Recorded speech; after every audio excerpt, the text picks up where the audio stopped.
Boa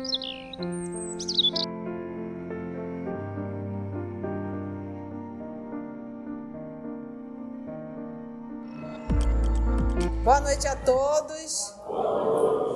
Hoje, exatamente 12 de agosto de 2025, estamos nós reunidos para estudarmos a obra Missionários da Luz.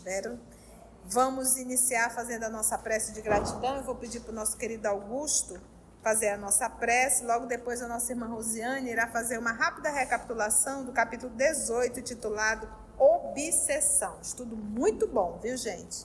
Vamos orar, Augusto? Vamos. Fechemos os nossos olhos, que possamos sentir a presença do nosso Mestre Jesus aqui conosco, pois Ele disse: onde estivesse 2 ou mais reunidos em seu nome, lá Ele estaria. E sentindo o seu abraço, o seu carinho, o seu amor, cuidado por cada um de nós, possamos dizer: Mestre amigo Jesus, amor de nossas vidas, como é bom estarmos reunidos em Teu nome. Como é bom, Mestre amigo Jesus, refletir os Teus ensinamentos. Mas Te rogamos, Mestre, que Tu possa intuir a cada um de nós aqui presente, dos 2 planos, para que possamos, Mestre amigo Jesus, internalizar esses ensinamentos que obteremos hoje. E que possamos também, Mestre amigo Jesus, fortalecer a nossa vontade para continuarmos, Mestre, nessa caminhada para Ti. O nosso sentimento é de gratidão. E Te rogamos, Mestre, que Tu permaneça conosco, hoje e sempre, que assim seja. E aí, Rosiane, conta pra gente. Esse capítulo 18, que trata sobre obsessão, aqui Alexandre vem esclarecer a André a questão do obsidiado e o do obsessor, né? E aí, então, o André inicia perguntando se todo obsidiado é médium. E Alexandre logo esclarece que, inclusive, os desencarnados também o são, né? Também o são médium, ou seja, eles são inerentes a essa condição. Porém, ele coloca que o obsidiado, acima de médio, acima de ser médio, está nessa condição, ele é capaz de captar, de receber energias perturbadoras quase sempre dos enfermos. E aí ele diz que eles acabam tratando-se de esses obsessores, são uma legião de entidades doentes, né? Mas que ao olhar visível do humano não é perceptível, né? Ele esclarece também que eles vão tratar de casos especiais agora. Eles vão para uma reunião mediúnica, Isso. Né?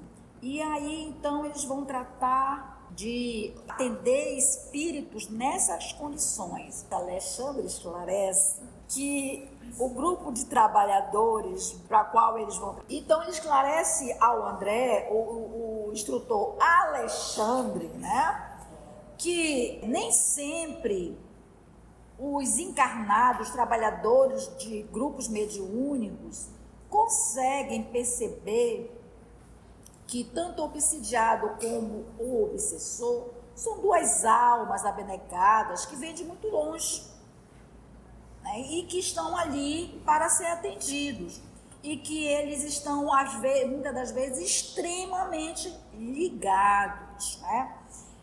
Então, ele não esclarece mais que os irmãos na carne, eles acertadamente procuram entregar seu trabalho com alegria, né, e que isso aí é muito fundamental, e que eles se esforçam para estar ali, obter um trabalho com bons resultados, né? E que é difícil, muitas das vezes, a identificação entre a vítima, que ele fala de uma visão circuncrista, né? Que é que a gente tem, né? Achar que o obsidiado é a vítima, né? E o obsessor, tá? Principalmente quando está na questão do corpo terrestre. O Alexandre também observa o exagero de otimismo que os companheiros chegam a fazer promessas de forma de cura.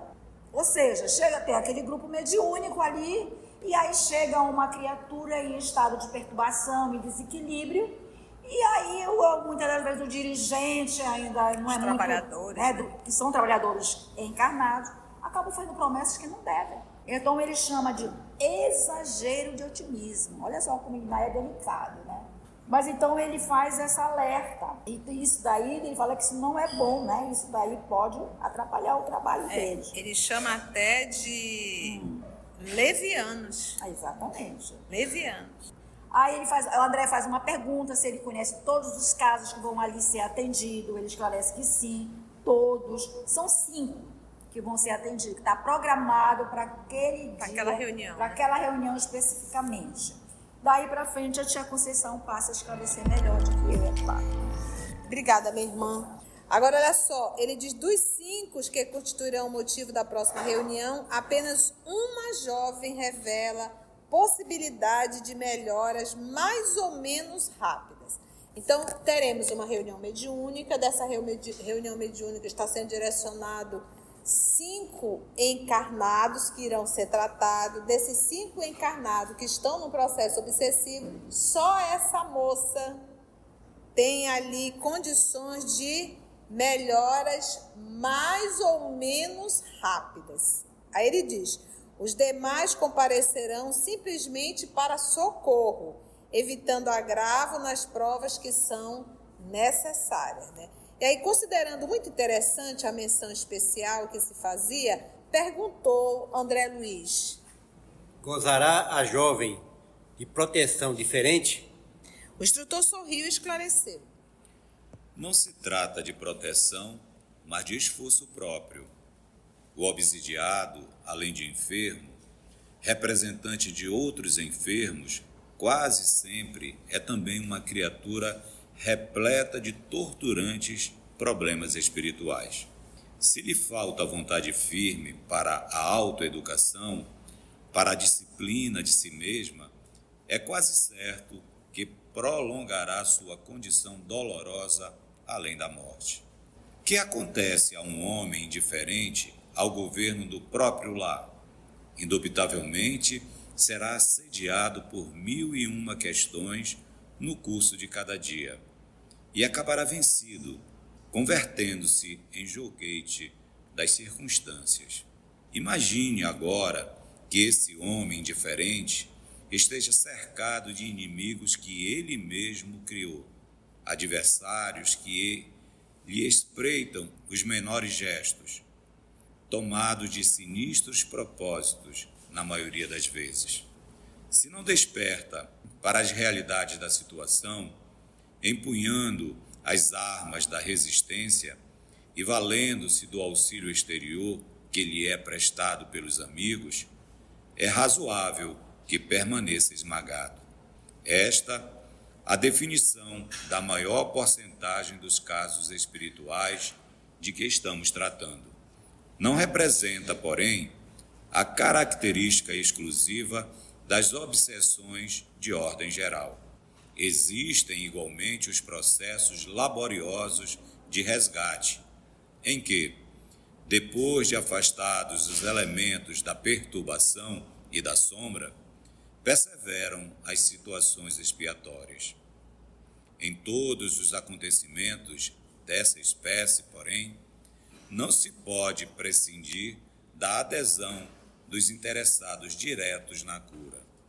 Se o obsidiado está satisfeito na posição de desequilíbrio, há que esperar o término de sua cegueira, a redução da rebeldia que lhe é própria ou o afastamento da ignorância que lhe oculta a compreensão da verdade. Ante obstáculos dessa natureza, embora sejamos chamados com fervor por aqueles que amam particularmente os enfermos, nada podemos fazer, senão semear o bem para a colheita do futuro, sem qualquer expectativa de proveito imediato. Conseguiram entender tudo? Cri, cri, cri, É necessário ticar, né?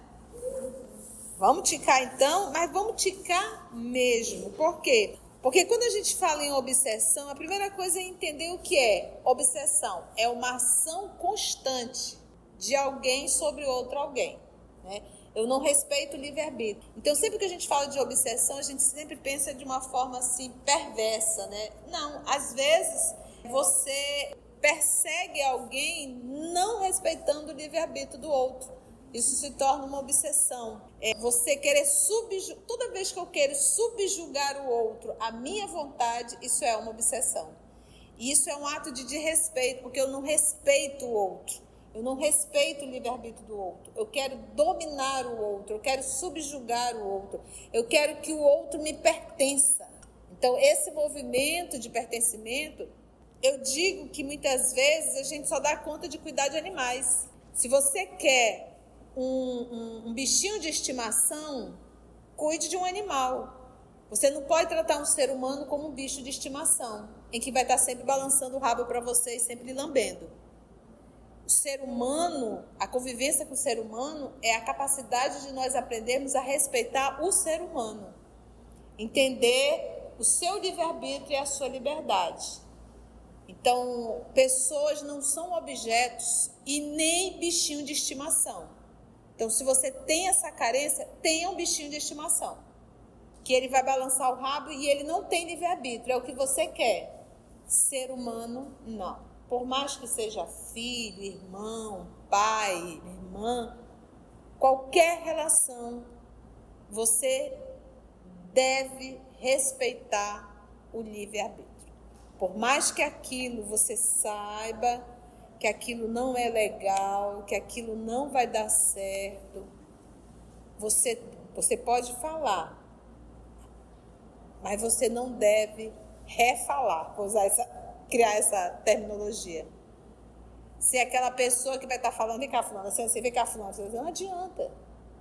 Você vai estar perdendo seu tempo, se estressando e desrespeitando o livre-arbítrio do outro, porque nem o nosso Pai faz isso. Então, quando Jesus chamou Judas, ele disse, cuidado, Judas, para você não cair com o pezinho dessa sacola. Advertiu.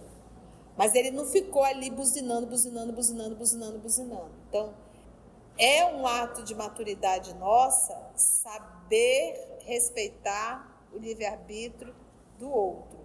Eu não tenho direito de dar, Augusto, vem cá, isso. Augusto, assim não. Augusto é assim. Augusto, chega! Augusto é adulto. É adulto, ele é livre. Deus deu a liberdade a ele. O livre-arbítrio a ele. Ele tem que tomar suas decisões e assumir as responsabilidades da sua decisão. Porque quando você dá muito pitaco na vida do outro, o outro tem o direito de olhar para ti e dizer, mas foi você que pediu. Foi você que não deixou. E aí? Você ainda vai ter que aguentar mais essa? Né? Então, lembra sempre disso. Um espírito superior, um espírito nobre, amadurecido, ele respeita o livre-arbítrio do outro. Tá? Se eu tenho uma ação constante, sem respeitar o livre-arbítrio do Augusto, eu estou sendo uma obsessora nesse momento. Então, não penso a obsessão só aquele ato de eu estar perseguindo alguém para fazendo mal. Não só, é também isso, tá? Então, é uma ação persistente. Então, se você persiste no assunto, persiste, você não está respeitando o livre-arbítrio do outro, tá bom? Então, olha só. Ele perguntou, gozará a jovem de uma proteção diferente? Pô, tem 5. Dos 5, só uma vai ter um socorro mais,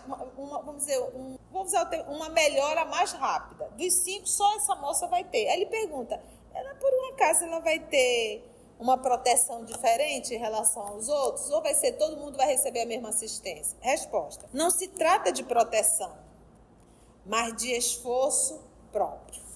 Então, vamos pegar novamente o exemplo do nosso Senhor Jesus Cristo. Jesus estava ao lado de Judas. Judas estava ali bebendo na fonte, ouvindo do Cristo, vendo as curas sendo realizadas. Adiantou? Faltou o que da parte do Judas? O esforço próprio. Então, nós podemos estar com Cristo ao nosso lado. Se nós não fizermos a nossa parte, não tem mudança, não. Por quê? Porque ele respeita o nosso livre-arbítrio. O bem nunca será uma imposição. Eu não posso chegar aqui para essa moça ou para os outros 4 e dizer, olha, é o seguinte, se virem, sejam bons, senão vocês não vão ficar bons. Tem? Não tem. Por mais que eu fale isso, eles só vão mudar se quiser. Então, no processo de obsessão, o primeiro passo, tem assistência espiritual? Tem. Eu me lembro, eu sempre repito isso, há muitos anos atrás, eu fui orar, estava orando por uma jovem, muito querida nossa, e eu pedindo que recolhesse aqueles corações. E o amigo espiritual falou bem claro assim, não adianta, ela arruma outros. Então, se eu não mudo, eu arrumo outros. Se eu não mudo, eu acabo não me desvinculando. Entende? É interessante até nessa fase a fala de Emmanuel, quando ele diz, não adianta espantar as moscas, né? Tem que se tratar a ferida, né? Exatamente. Porque normalmente a gente faz esse trabalho de querer tirar as moscas, né? O Emmanuel é pesado, né? O Emmanuel falar isso.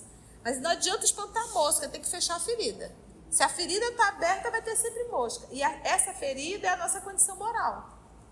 Aí ele diz assim, ó, então é necessário esforço próprio. Então é por isso que no trabalho de desobsessão, a gente aplica o passe, né? A gente leva o nome para a reunião mediúnica, a gente faz todo um trabalho. Mas a pessoa tem que estar na terapia do Evangelho.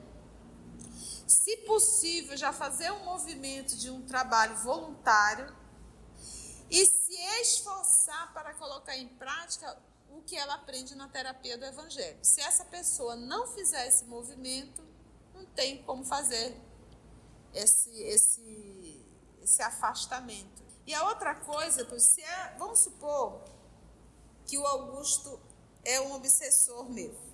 Numa encarnação anterior, isso aqui já é uma obsessão mais complexa, porque tem uma obsessão simples, aquela obsessão, tu fuma, eu fumo contigo, tu bebe, eu bebo contigo, tu é um desequilibrado na área sexual, eu estou junto contigo. Essa é a obsessão simples. É a obsessão, nós gostamos das mesmas coisas, então eu me acoplo a você para eu sentir o prazer que tu sente, né? Então, essa é a obsessão simples. Mas essa obsessão aqui é uma obsessão de ódio, de raiva do passado. Então, vamos dizer que no passado eu tenha sido a chefa do Augusto, tá? Na empresa lá, eu como a chefa dele, e eu maltratei e humilhei muito o Augusto com o meu autoritarismo. Então, uma das coisas que mais ele tem raiva e ele me perseguiu foi por conta do meu autoritarismo. Aí, eu reencarno numa situação difícil e ele não reencarna e decide ser o meu perseguidor. Quando ele me vê, de repente, na vida e que eu começo a entrar na vida empresarial novamente e que ele olha para mim e vê aquela mesma pessoa do passado autoritária, o que vai despertar dele? Mais revolta e mais raiva ainda. Tá vendo? Isso aí não mudou nada. E aí eu estou dando mais combustível para ele ter mais raiva ainda, porque ele olha e vê a mesma pessoa. Agora, vamos dizer o contrário. Ele vem e me persegue, eu estou ali, mas ele percebe que eu estou em luta, que eu estou modificando, eu já trato os funcionários de outra forma, o meu tom de voz já mudou, a minha forma, ou seja, ele olha e ele diz, não é mais a mesma pessoa. Então isso vai tirando a força da raiva e do ódio dele. Entende? Por isso a necessidade, por isso que tudo isso que eu estou contando fala do esforço próprio. Então não é só uma questão de levar, tomar um passe, orar, atender na desobsessão. Não é só isso, é também isso. Mas o principal é a reforma moral do paciente. Entende? O obsidiado, além de enfermo, né? O obsidiado, além de enfermo, representante de outros enfermos. Então, olha só, vou pegar aqui o Augusto. Eu estou sendo obsidiada, eu estou enferma, mas o obsessor também é um enfermo. Logo, eu sou um representante dele. Na verdade, nós dois estamos doentes. Se alguém me persegue com tanta raiva, porque eu aprontei. Ninguém nos persegue porque eu não vou com a cara dela. Não existe isso. Para vir de uma existência para outra. E olha, gente, eu vou dar uma dica para vocês.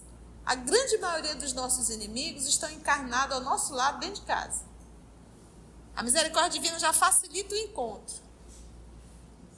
E é com esses aí que a gente tem que se ajustar o mais rápido possível. Por isso que Deus colocou embaixo do mesmo teto. Se a gente for ver o histórico aqui dos nossos filhos, pode observar. A gente já viu isso aqui. É só encrenca. É só encrenca. Grande parte. O obsidiado, além de enfermo, ele é representante de outros enfermos. Quase sempre é também uma criatura repleta de torturantes problemas, o quê? Espirituais. Esses problemas espirituais. Ele está falando aqui só do obsidiado, não é do obsessor. Então, essa pessoa traz repletas torturas, problemas espirituais. Então, essa pessoa carrega culpa íntima, mesmo que seja de outras encarnações. Essa pessoa, às vezes, incorpora. Ela tem muito pesadelo. Essa pessoa, ela que eu digo a pessoa. Essa pessoa não consegue dormir direito. Sabe? Tem sensação de estar sendo perseguida. Então, ela já traz problemas espirituais além da obsessão. Se lhe falta vontade firme para, olha a palavra, autoeducação, gente, e é para tudo. É necessário vontade firme para sairmos da patologia. Para sairmos desse ambiente vicioso. Sem vontade firme não resolve. Por isso é que Jesus perguntava: o que queres que eu te faça? Jesus sabia. Mas ele perguntava que era para saber se a pessoa tinha fé e vontade firme no que queria. Não, Senhor, eu quero. Então saiba fazer a tua parte. Ou então ele dizia: vá, não tornes a pecar, para que não te aconteça algo pior. Se lhe falta vontade firme para a autoeducação, para a disciplina de si mesmo. Então, essa disciplina, gente, o processo de autoeducação, se é uma obsessão simples, o abandono, de certa forma, da dependência química, o esforço. Se é desequilíbrio na área sexual, também um esforço. Se é alimentar, também um esforço. Tudo é movimento realmente de esforço, de luta, por causa dos nossos péssimos hábitos. É quase certo, então, se lhe falta vontade firme para a autoeducação, para a disciplina de si mesma, é quase certo que prolongará sua condição dolorosa além da morte. Não mudou aqui, vai continuar no mundo espiritual o quê? Sofrendo. Nós tínhamos que fazer um balanço na nossa vida. Há quanto tempo eu sofro disso? Há quanto tempo eu estou nesse quadro? Há quanto tempo eu sou essa mesma pessoa? Fazendo um balanço, a gente diz: meu Deus, então eu estou há 40 anos sem mudar. 30 anos sem mudar. 20 anos sem mudar. Você tem noção do que é isso? Você vê que você está sempre naquela caixinha, aquela mesma coisinha, aquela mesma situação, aquelas mesmas reclamações. Não sai daquilo. Está parado. Às vezes num processo quase de autoobsessão. Se lhe falta vontade firme para a autoeducação, para a disciplina de si mesmo, é quase certo que prolongará sua condição dolorosa além da morte, que vai para lá e vai levar. O que acontece a um homem indiferente ao governo do próprio lar? Né? Ele dá um exemplo aqui. O que acontece com um homem que não tem nenhuma administração dentro do lar dele? Indubitavelmente, ou seja, sem dúvida, será assediado por 1001 questões no curso de cada dia e acabará vencido, convertendo-se em joguete das circunstâncias. Então, se você está dentro da sua casa e você não administra seu lar, deixa as coisas acontecerem de qualquer jeito, você vai perder o controle daquilo. como ele disse, se torna um joguete das circunstâncias. As coisas vão acontecendo, você é jogado para um lado, jogado para o outro, você não toma a rédea, você não toma atitude, você não disciplina, você não organiza. Tá, tia? Dá um exemplo para isso daí. Você está lá bem cozinhando, o gás acabou. Poxa vida, mas você não sabe que ele tem um tempo específico, você já deveria ter uma segunda. Olha a confusão que vai ser ali da metade, meio-dia, a comida não está pronta, trazendo coisas domésticas mesmo. Então, quantas vezes as coisas domésticas elas devem ser programadas e a gente não se programa, vai deixando tudo acontecer de qualquer jeito? Então, se esses problemas vão acontecendo, eu acabo me tornando um joguete daquilo ali. Se a gente tem que administrar o nosso lar, imagina a nossa cabecinha, a nossa vida. Imagine agora que esse homem indiferente esteja cercado de inimigos que ele mesmo criou. Então, eu crio os amigos, eu também crio os inimigos. Se eu tenho uma família conturbada, foi porque eu construí isso. Eu construí. Nós, seres humanos, isso até a nível orgânico, nós temos maior dificuldade de lidarmos com a rejeição. Isso é algo psicológico, físico mesmo. O ser humano, ele tem maior dificuldade de lidar com a rejeição. Agora, imagina você dentro de um lar, com um pai desajustado, uma mãe desajustada, psicologicamente falando, que tem ali 4, 5 filhos e cria esses filhos. Nós somos criaturas carregadas de vaidade, de orgulho e de egoísmo. Então, cria aqueles filhos comparando um com o outro. Olha, o seu irmão tirou 10, olha quanto você tirou. Olha, a sua irmã sabe fazer isso, você não sabe fazer. O que você, como educador que deveria ser, o que você está fazendo aí? O que você está construindo nesse meio desses irmãos? A inimizade, a raiva, a inveja. Não é coisa de outra, não. Foi criação dessa. E nesse processo você pode desenvolver uma raiva muito grande. Nunca utilize essa forma de comparação em relação a ninguém.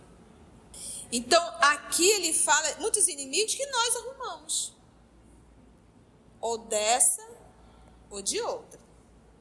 Dessa encarnação? Pode dessa encarnação. Dessa encarnação, sim. Porque às vezes, o espírito não tem um tempo, depende. Não existe um tempo específico. Pode levar horas, meses, anos, décadas, séculos. Depende da necessidade do espírito. Às vezes ele reencarna numa situação bem rápida. O próprio Divaldo, ele traz essa experiência de uma jovem que foi levada até o centro espírita e ela chegou lá acompanhada de 2 enfermeiros e ela estava na camisa de força. E o pai dela, que era um pequeno comerciante de uma padaria, levou essa filha e ele não... Olha só a prepotência. Existia uma fila para o Divaldo atender, ele se achou no direito de passar na frente de todo mundo. E o Divaldo falou que ele deveria voltar para a fila. Ele disse, mas eu estou com um problema maior. Ele disse, eles também, tanto é que eles chegaram primeiro que você. Mesmo ele vendo lá a filha, é um processo de educação. E o senhorzinho, muito prepotente, foi para o final da fila. E aí, quando chegou a vez dele de atender, trouxeram a jovem, o Divaldo olhou e viu a jovem e viu um espírito, vou usar o termo, obsessor ao lado dela. Era ele que estava fazendo tudo aquilo. Então, o senhor disse, é minha filha que está desse jeito? O Divaldo viu a prepotência do rapaz, ele olhou para os enfermeiros e disse, soltem a moça. Eles disseram, nós não vamos soltar, porque ela é muito violenta, ela vai quebrar tudo. O Divaldo disse, pode soltar.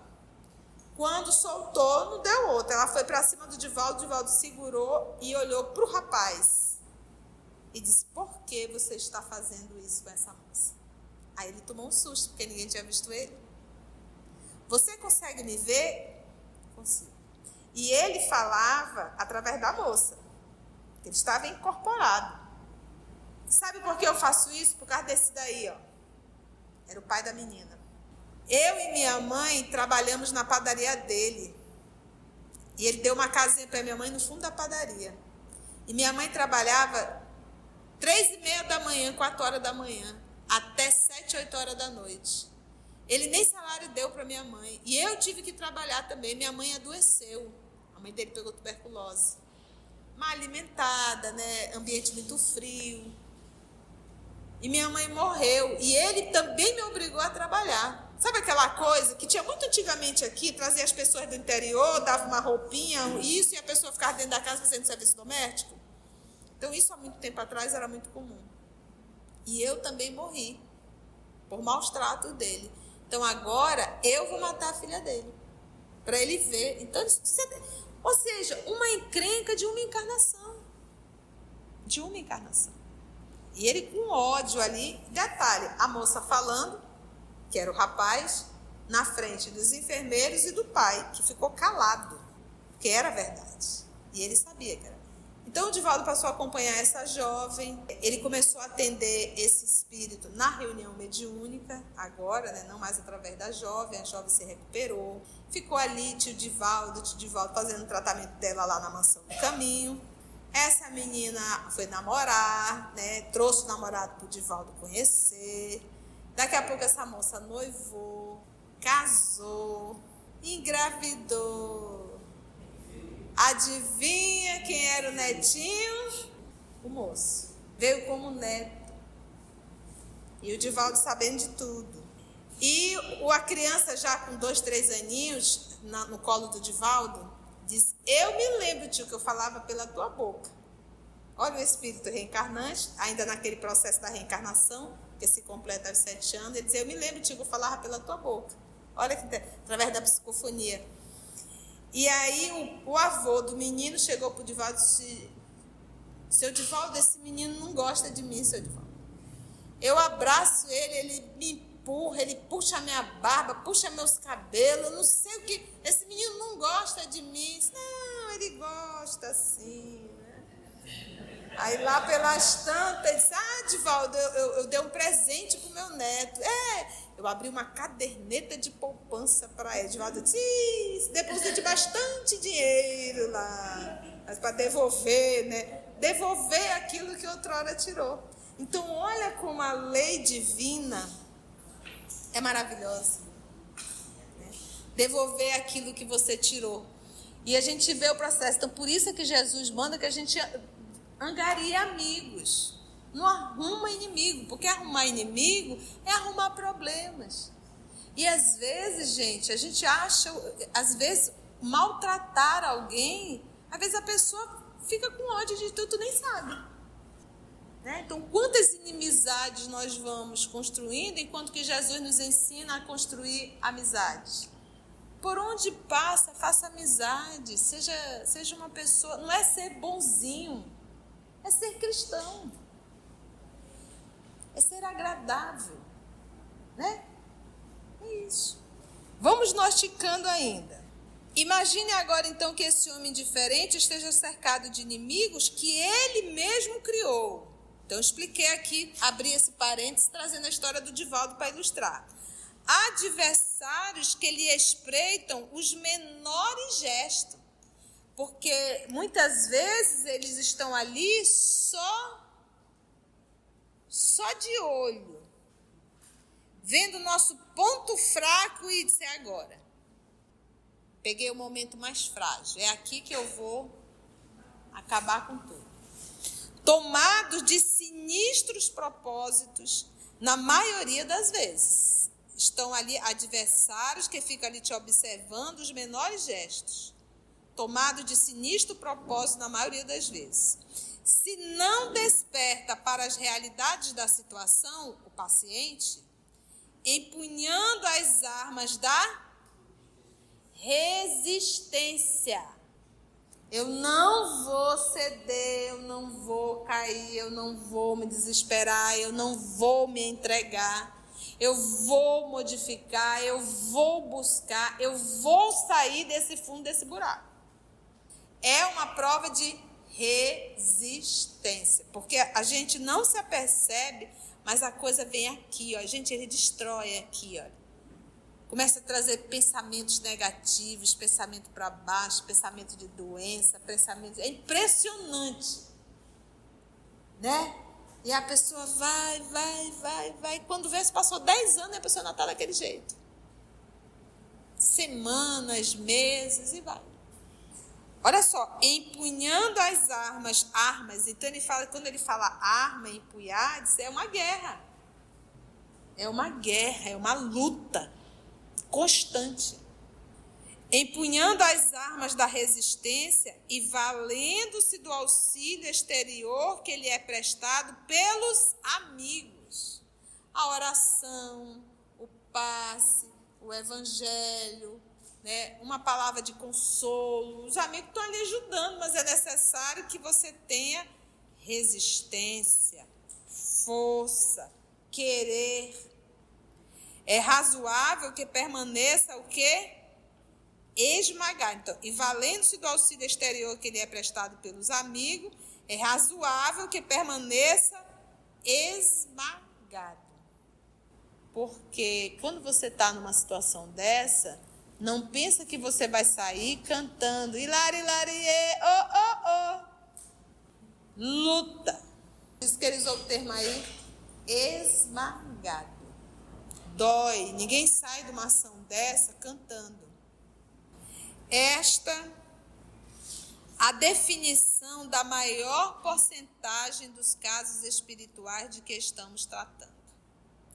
Não representa, porém, a característica exclusiva das obsessões de ordem geral. Existem igualmente os processos laboriosos de resgate. Então, no processo obsessivo, muitas vezes é um processo de resgate, um processo expiatório. Você precisa passar por aquilo para resgatar um mal feito. Existem igualmente os processos laboriosos, ou seja, trabalhosos de resgate, em que, depois de afastados os elementos da perturbação e da sombra, que são os obsessores, perseveram as situações expiatórias. Então, vamos lá. A criatura ela tem uma expiação, a esquizofrenia. Naquela encarnação, ela tem um processo expiatório da esquizofrenia. Mas, além da esquizofrenia, ela ainda tem um processo obsessivo. Os espíritos que o perseguem, que faz com que fique pior ainda.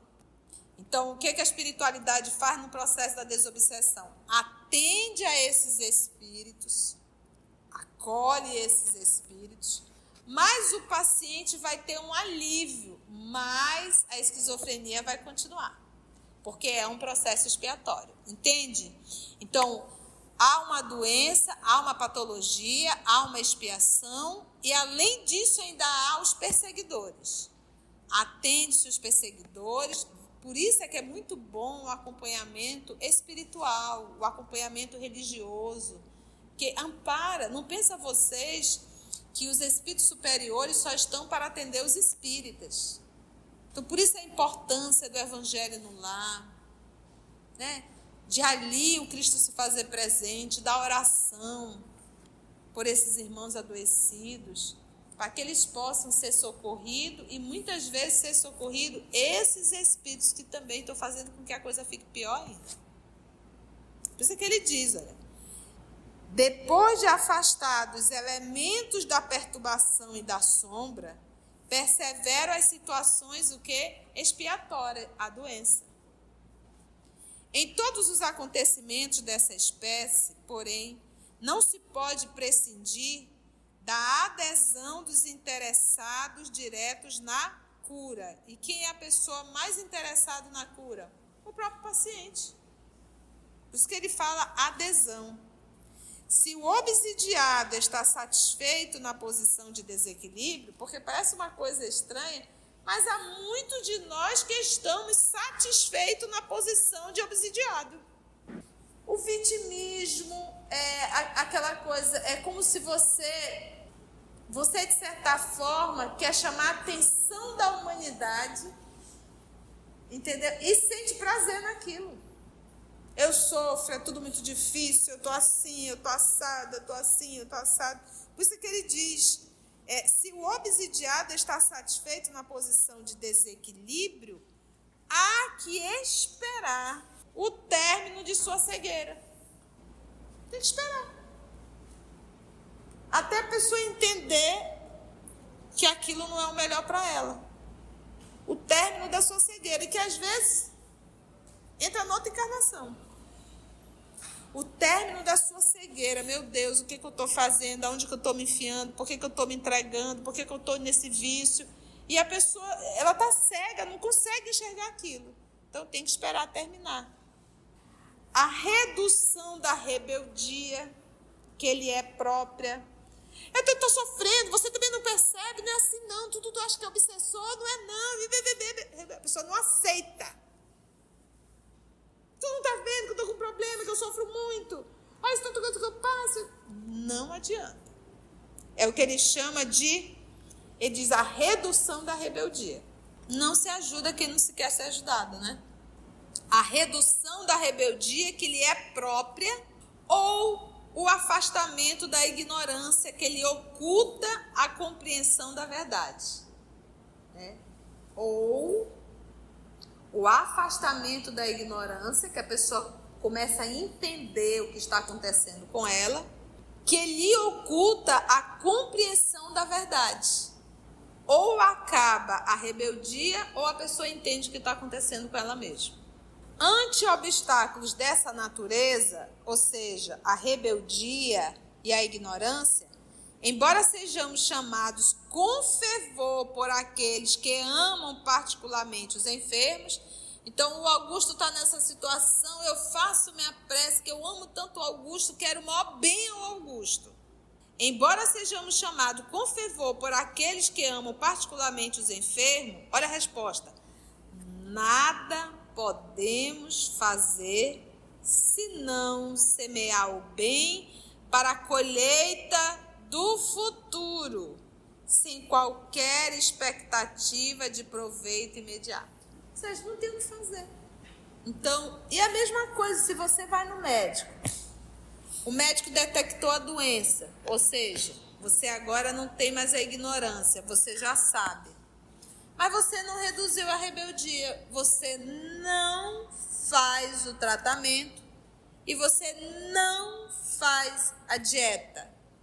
Vai se curar? Se não houver o empenho do paciente, nenhuma doença se tem a cura. E quando se fala de obsessão, também. Só essa fala de Alexandre já foi a nossa aula todinha, né? Alguma pergunta? Foi bom? Né? Que a gente ticou bem ticadinho. Então, vocês estão prontos para dar uma palestra sobre obsessão? Estão? Vocês já vão com o Alexandre dentro de você, porque a gente tomou um caldo de peixe. Nós já se entendemos que a questão da obsessão não é só a ação espiritual, é também. Mas que ficou bem claro que o ponto principal para um tratamento é quem? O comprometimento do paciente.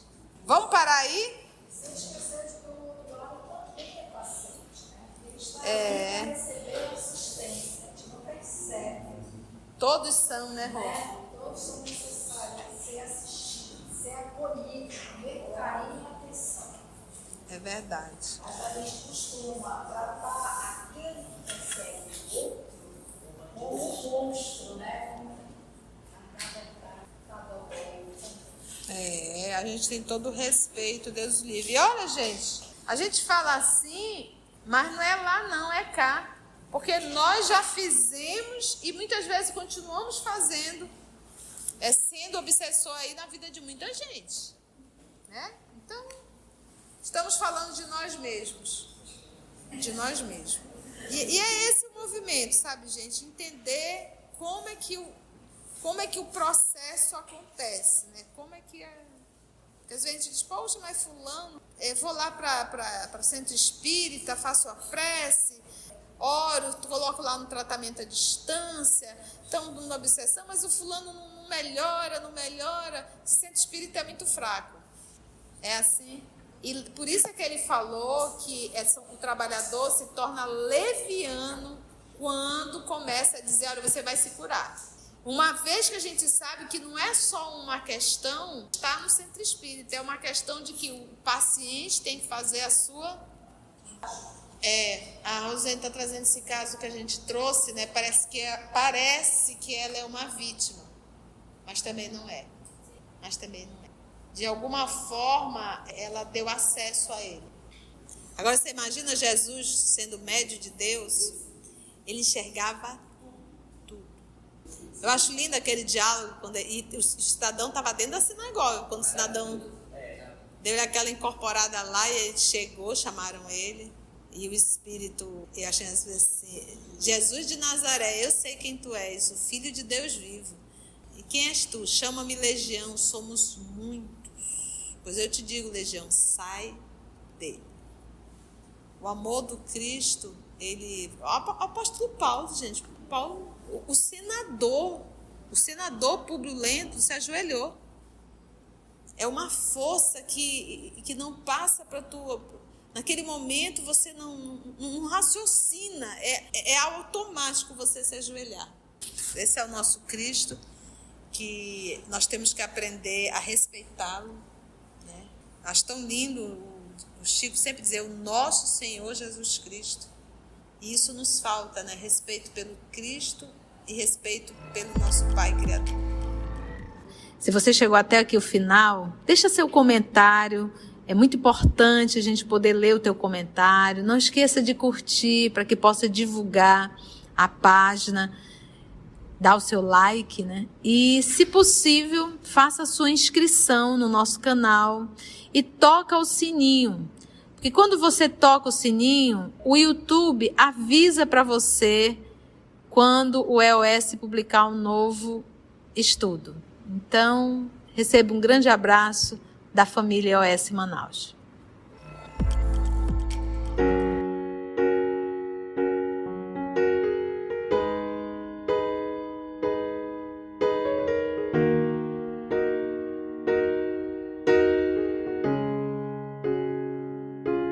Antes de orarmos em agradecimento, vamos ouvir algumas considerações da tia que destacamos neste estudo para a reflexão dos ensinamentos. Vamos aos destaques da tia?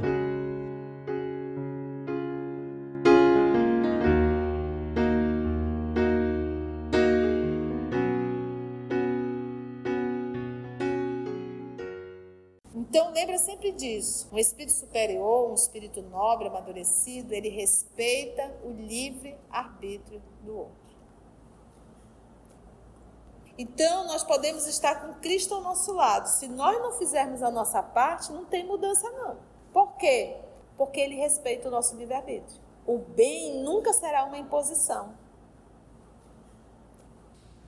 É necessário vontade firme para sairmos da patologia, para sairmos desse ambiente vicioso. Sem vontade firme não resolve. Por isso é que Jesus perguntava: o que queres que eu te faça? Por isso é que Jesus manda que a gente angarie amigos. Não arruma inimigo, porque arrumar inimigo é arrumar problemas. E às vezes, gente, a gente acha, às vezes, maltratar alguém, às vezes a pessoa fica com ódio de tudo, nem sabe. Né? Então, quantas inimizades nós vamos construindo, enquanto que Jesus nos ensina a construir amizades? Por onde passa, faça amizade, seja uma pessoa, não é ser bonzinho, é ser cristão. É ser agradável.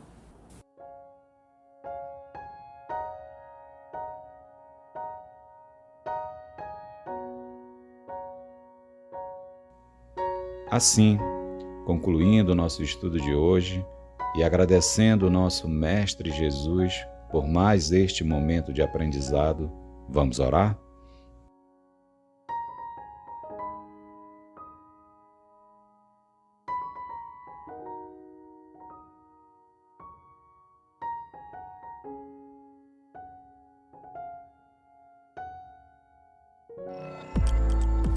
Vamos orar então? Amado Mestre Jesus, obrigado, Senhor, por tantos ensinamentos que estamos tendo.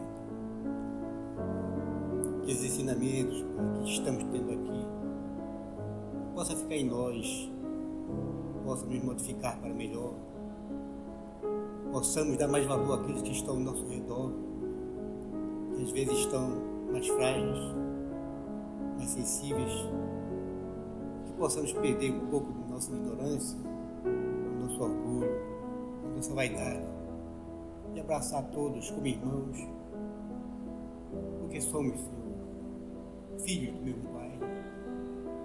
Só temos a te agradecer, porque a cada dia recebemos a nossa pequenez dentro da tua grandeza. Queremos, Pai, te agradecer a oportunidade de estudo, agradecer esse ambiente que nos acolhe, que possamos todos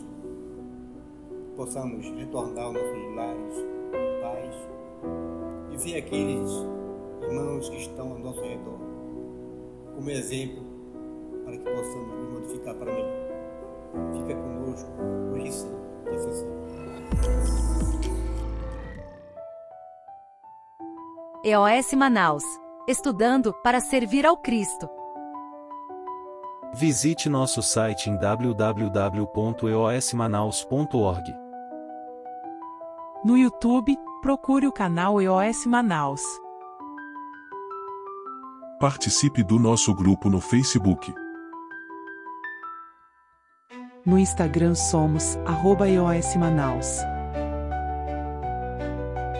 Escute e estude na Rádio Manaus de Estudos Espíritas. Estamos, também, em diversas plataformas de áudio. Procure EOS Manaus, no seu aplicativo preferido. EOS Manaus. Estudando para servir ao Cristo.